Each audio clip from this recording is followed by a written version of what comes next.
Itong pre na ano, na nest na to, ikaw, ginawa mo lang to? Oh, yung dinisenyo mo lang? Oo, yung sabitan. Ang galing oh. Tingnan niya mga kalapatids oh. Pwede ba buksan ko? Ayan, nakahang yung mismong paso. Kinakain nila pre, kalimitan. Yan. Ano, birdseed. Birdseed lang din. Oo. Ah. Ganda oh. Canary.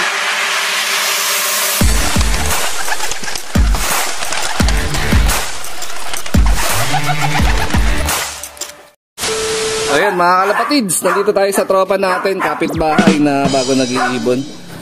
So, si Boss Lindon, ay medyo mahihain si Boss Lindon, hindi na natin siya papakita sa vlog. Ayan, so pinasyalan lang natin yung mini farm niya. Merong manok, merong kalapate, lovebird. Anong tawag nga dito pre sa ano? Pinches ba to? Pinches. Ayan, pinches. Ayan. Oh, ang galing oh. Halos lahat meron siya dito ng ano eh, libangan. Eh ba't ganito? Ba't kinukuha niya yung mga dahon-dahon niyan pre? Ano yan? Pampugad? Oh, okay. Ganda ng kulay ano? Ito eh. Yun oh. Yung lumipad. Oh, nagbibenta ka rin ba ng ganyan? Baka meron mga interesadong bumili. Hindi, pangalaga lang talaga. Alaga lang, alaga. Alaga lang. Ganda ng mga kulay. Dati. Ayan oh. Ah, ba't hininto mo na yung pagbibenta? Ay, may konti na lang yan eh. Ah, okay. Dati, 100 yan mahigit. Eh siguro pagka dumami pa pwede na, no? Ayan, oh, nandito yung tropa natin kasi nag-aabang sila ng training. Tarlac. Tarlac, monoka ba, pre? O monoko? Monoka. Tarlac. Ayan.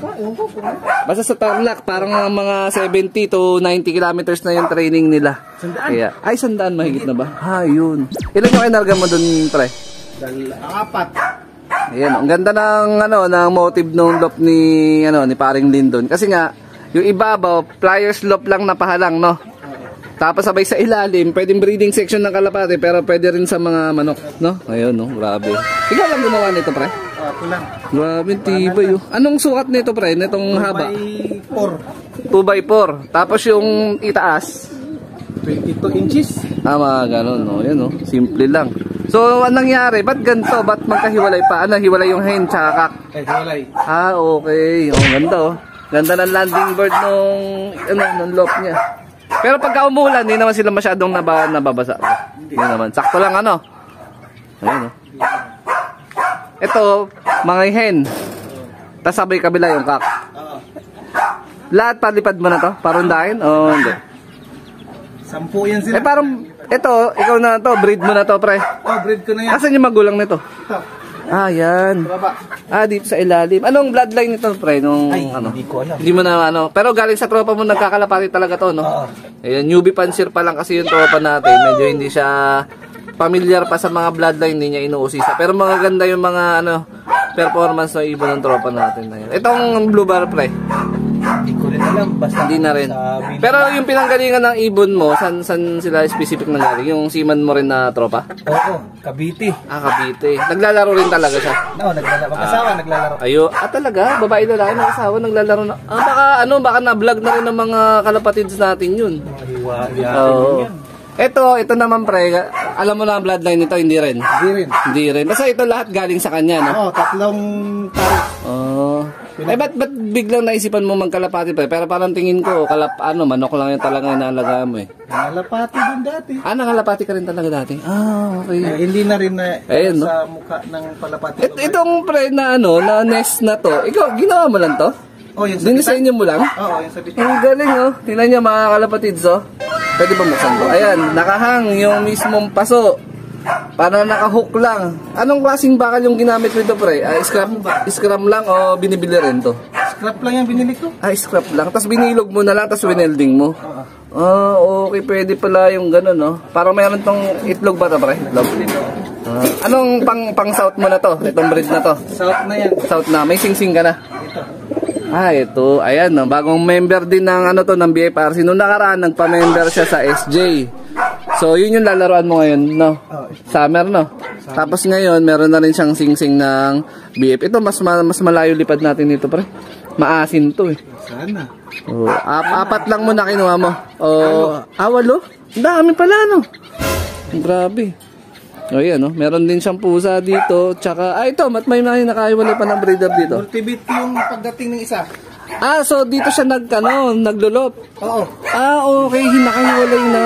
Kinonvert mo. Ang galing Multibid dyan lahat. Ayan, mga kalapatid. Pag may pagpares. So yung iba nating mga tropa, ang ginagawa, widowwood box, no? So ikaw, hindi na widowwood box. Sobra yan sa mga ano. Kasi dati ka nagla-lovebird, di ba? Nagbe-breed kasi siya ng lovebird noon. So, Mahigit yan eh. talaga, yung double cage mo. Nasaan na iba? Binenta mo na. Pagbili ng lovebird, kasama yung gulong.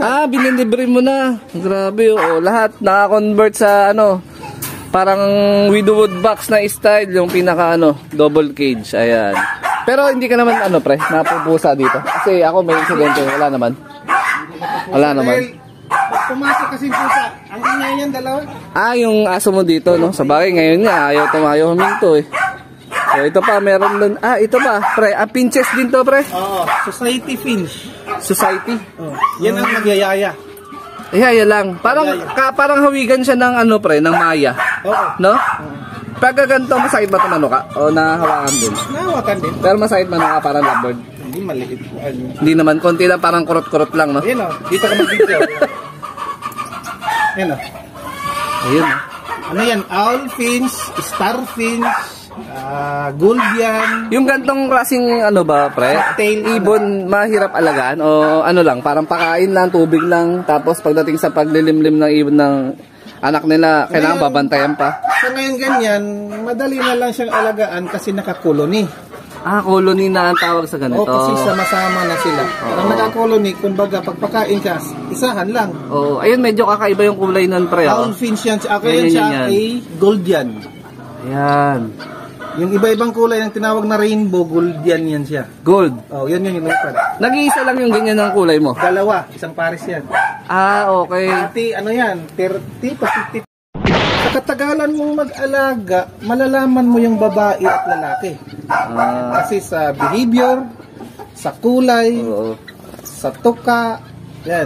Parang sarap din mag-alaga ng ganito. Kasi, ang lovebird kasi, masarap din alagaan talaga, pre. Kaya lang, ang concern ko sa lovebird, maingay. Masakit sa tenga. Gaya nito na maliit. Pagka kumuha ko sa'yo nito, bumili ako sa'yo, pwede mo mabentahan, pre, kahit dalawa. Para may alaga lang ako. Problema, basta madadami uli.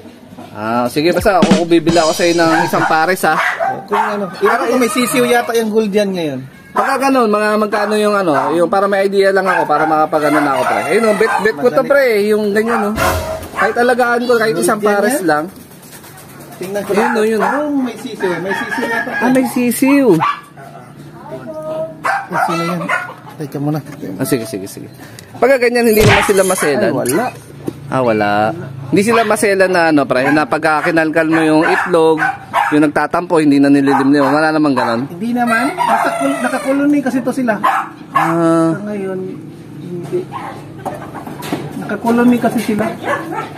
Ibalik mo lang. Hindi ko na maabot. Babalik. Sige. Pagka may available ka, pre, bibila ako sa isang pares, ha? Para may maalagaan din ako. Wala namang problema. Ayun. Dati sana.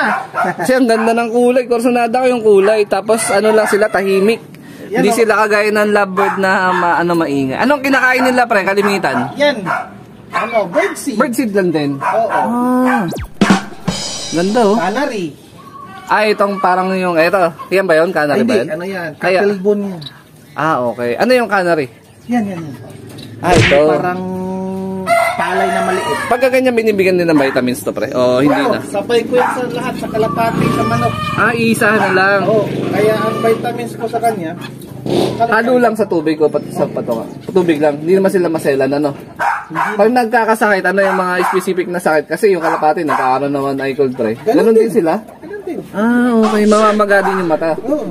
Tapos anong ginagamot mo? Yung sabi, ng antibiotic. Hinahalo na lang sa tubig. Parang amoxin, mga ganon. Okay. Pag magtae, ganon din. Parehas lang. Para at least to, hindi masyadong ma-maintenance, no? Tapos nakakulong. Tapos nakakatuwa, ang ganda nila tingnan. No, kasi iba-iba kayong kulay. Ayan. So yun, owl finch. Alin yung owl? Yan, owl finch. Ito. Oo nga, parang owl. Ayun, Ayun, nakakalapatid. So, yan, ating presyuhan yan is 5K to 4K. Ang isang pares. Ay, grabe, mahal din pala, Yan siya, star finch, yung yellow ang dibdib. Ang ganda, Kak yan siya, kak. Kak yan. Paano malalaman na kak yung ganyan? Yung pinaka-ulo niya na yellow ay mas malaki. So parang sa kalapati din, sa ulo din kalimitan yung yan siya, ano. binidyohan mo ay zebra. Ito, zebra yan, puti. Zebra yan. Pero yung isang puti ay shoptail. Talagang kabisado mo lahat ng ano, no? Ng kulay, pre, no? Pero pwede ba yan na kunyari magkaiba sila ng kulay, nagpapare sila ng ano? Nangyayari rin? Mutation yan, mutation. Mutation. So pag gano'n, wala namang problema. Okay. O yun, na-update lang natin yung mga tropa natin dito. Kasi matagal ko nang kakilala rin si Tropang Lindon, pero ngayon lang natin na vlog, na pasyalan. Yun yung anak ko, nanginginain, no? Be, busog ka na? Busog ka na. Ayan, so dito ko natatapusin yung video na to. Ayan, shoutout sa mga solid supporter natin dyan. Good luck, pre, sa padating na karera natin, ha? First time mo maglilipad, ano? First time. Ayun, first time. Mahihayin pa yung tropa natin, ayaw magpa-video. So, ingat mga kalapatids. Keep safe. God bless. Ayun, no? Busog na sila.